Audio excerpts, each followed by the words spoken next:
मृतक के भाई के मुताबिक उनका छोटा भाई 14 जनवरी को घर से लापता हुआ था, जिसके बाद वो इसकी शिकायत लेकर के संजय कॉलोनी पुलिस चौकी पहुंचे थे।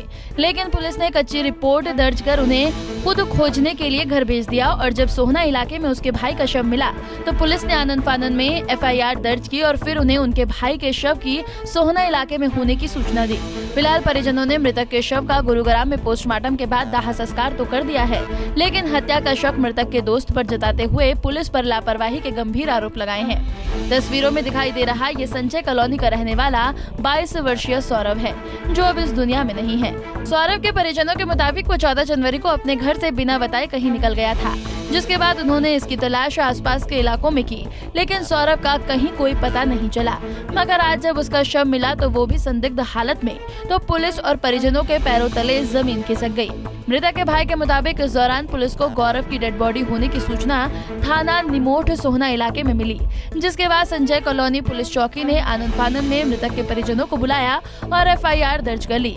मृतक के भाई ने सौरभ के दोस्तों पर हत्या का शक जताया है और पुलिस पर मामले में गंभीरता बरतने के गंभीर आरोप लगाए हैं। हाँ, मैं जिस दिन गया था शाम को मैंने कहा आ जाएगा, फिर अगले दिन मैं गया रिपोर्ट करने रोहित के साथ, तो उन्होंने कच्ची रिपोर्ट लिखी उन्होंने वहाँ पे। फिर उन्होंने कहा कि ठीक है आप चले जाओ, हम ढूंढेंगे कंपनी जाके।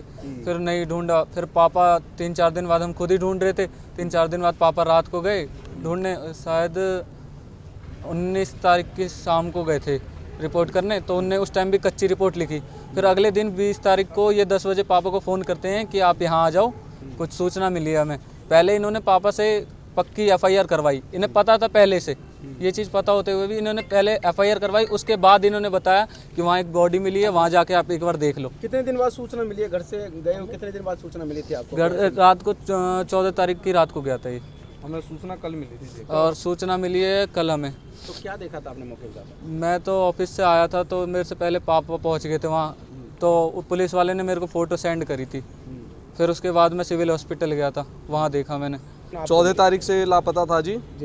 ये हम 19 तारीख को सुबह जब हम चौकी में कंप्लेंट करने गए हैं, उससे पहले शायद कंप्लेंट करने गए थे तो इन्होंने ली नहीं, पर 19 तारीख को छोटे वाले भाई पे प्रिंस पे फ़ोन आता है कि आप चौकी आओ कंप्लेंट लिखवाने। तो हम गए चौकी कंप्लेंट लिखवाने, तो वहाँ जाके हमने जैसे ही कंप्लेंट लिखवाया, तो वहाँ कंप्लेंट लिखने के बाद जैसे ही थोड़ा देर होता है तो उसके बाद पुलिस वाले बोलते हैं कि जी आप वहाँ चले जाओ निमोट चौकी, वहाँ से एक सूचना मिली है कि वहाँ एक डेड बॉडी मिली है। मैंने अच्छा जी, तो हम लोग यहाँ से निकल गए। आधे रास्ते में फिर फ़ोन आता है वहाँ के SI का कि यहाँ पे सौरभ कुमार डेड बॉडी पे जो मिला है उसमें आधार कार्ड मिला है, उसका नाम सौरभ है, पिताजी का नाम जन्मेजय पांडे है।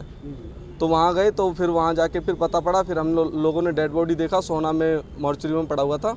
तो वहाँ मिली बॉडी जब आपने देखी तो किसमें नाले में मिली थी, किसमें मिली थी? नहीं जी, हमें हॉस्पिटल में मिली थी। हॉस्पिटल में मिली थी। हाँ जी, क्या बताया था पुलिस वालों ने बताया था कि कुकलाना कोई गांव है वहाँ आसपास में, उसके पास में वहाँ पे डेड बॉडी पड़ी हुई थी, तो वहाँ से वो हॉस्पिटल लेके गए थे। हॉस्पिटल से फिर हम लोग जब गए थे वहाँ पे सोहना में पोस्टमार्टम के लिए मना कर दिया था कि आज नहीं कल होगा। तो फिर अगले दिन गए हम, तो आज गए तो फिर वहाँ मना कर दिया कि आज नहीं होगा, आप गुरुग्राम चले जाए, वहाँ पोस्टमार्टम होगा जी उसका।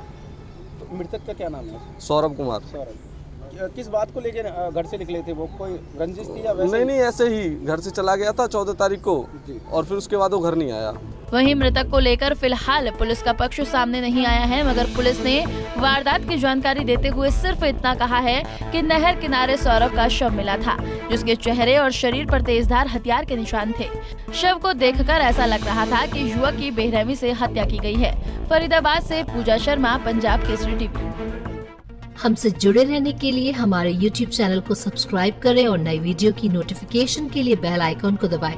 अगर आप ये वीडियो Facebook पर देख रहे हैं तो लाइक जरूर करें और ज्यादा से ज्यादा शेयर करें। धन्यवाद।